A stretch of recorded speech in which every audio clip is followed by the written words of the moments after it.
Assalamu alaikum friends. Today my topic is salivary gland. Salivary gland is an exocrine gland that is present in the oral cavity of mouth that secretes saliva. There are two types of salivary gland. The first one is major salivary gland and the second one is minor salivary gland. Major salivary gland consists of intrinsic salivary gland and extrinsic salivary gland. Intrinsic salivary gland consists of sublingual gland that is present below the tongue.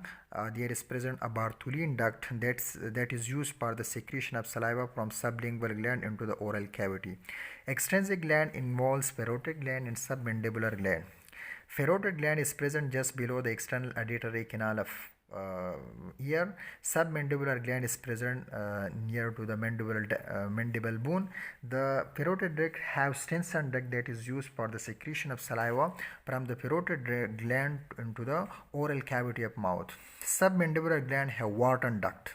The duct of submandibular gland is Wharton duct. The duct of parotid gland is Stenson duct, and the duct of sublingual gland is Bartholin duct.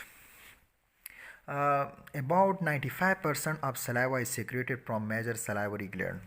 The second type is minor salivary gland. The minor salivary gland consists of buccal gland, lingual gland, labial gland, and palatine gland. The buccal gland is present in the cheeks. The lingual gland is present on the surface of tongue. The labial gland is present on the lips. The palatine gland is present on the palatine bone. About 5% of saliva is secreted from minor salivary gland. There are three types of enzyme that is present in the saliva. The first enzyme is lysozyme. The function of lysozyme is degrade the cell wall of bacteria.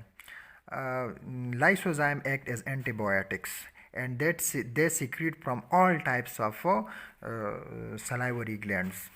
Amylase. Amylase is the second type of enzyme that is present in the saliva.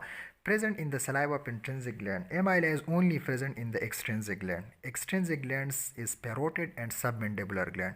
Extrinsic gland are of two types. The first one is parotid and the second one is submandibular gland. So amylase is only present in extrinsic gland. The function of amylase enzyme is they convert their digest starch into glucose. When we chew food more, we feel food very sweet. Lingual lipase. Lingual lipase is present in the saliva of intrinsic gland. Lingual lipase, the function of lingual lipase is they digest lipid into fatty acid and glycerol. The composition of saliva is water, enzymes, and mucin. Water is about 99%, enzyme and mucin is 1%. The functions of mucin is that they lubricate the food, and other function is they heal the wound inside the oral cavity and also facilitate the intake of food inside the esophagus. Okay, thanks.